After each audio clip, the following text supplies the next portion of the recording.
This screencast is designed to help you get ready for an online learning session. You might be wondering why you need to think about this now.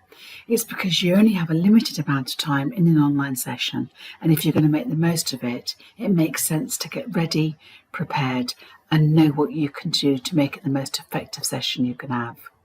There are 10 things you can do to get ready for an online learning session.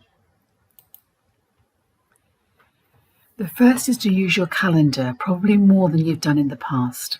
So whereas you'll have your teaching calendar and you know where things slot in, it's likely there are going to be more informal events put on for you to help you in your studying. There could be reading groups or informal seminar study groups. So it makes sense to make sure that your calendar is doing everything you need it to do, so you never have to panic realizing you're joining a session halfway through because you didn't notice it.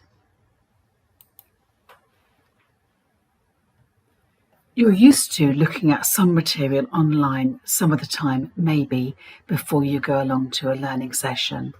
But it's also likely now people will put more material online for you to help you get ready for new ways of teaching and new ways of learning. So just make sure that you check and double check, see what's available online before the session, just to make sure you've got everything ready to go.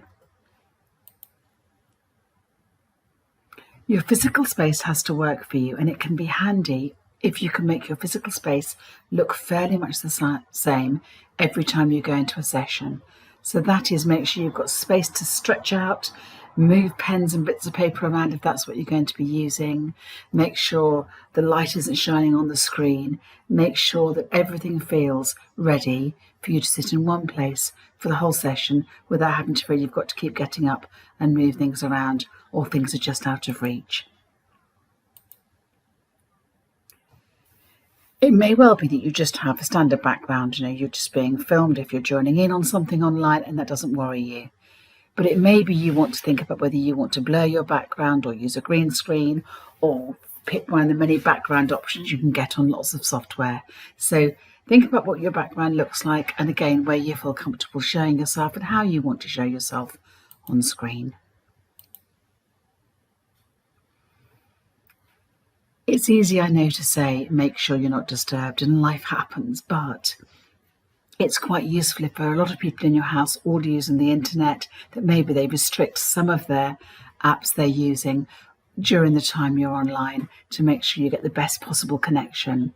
And also, if people know you're in a learning session, they will at least know that if they're going to have to come in the room, they don't come in talking at you when you're trying to talk during a session. So getting into the habit of everybody in your learning space, being aware of what's going on in your learning and your living space makes sense.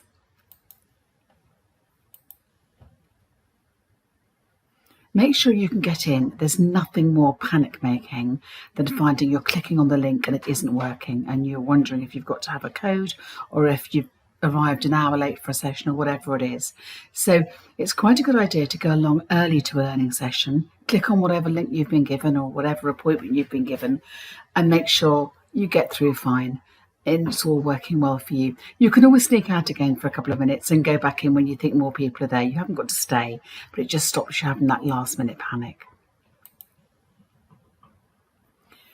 It's a good idea to know how the functions work, particularly because different lecturers, academics are going to ask you potentially to do different things using different platforms. So it's a good idea, if you don't know how one of the platforms works, just to make sure that after your first session, you just have a bit of a play around with the system, just to make sure that you know where everything is ready for next time. And of course, ideally, you'll know which platforms you're using and you can have a go at experimenting with them first.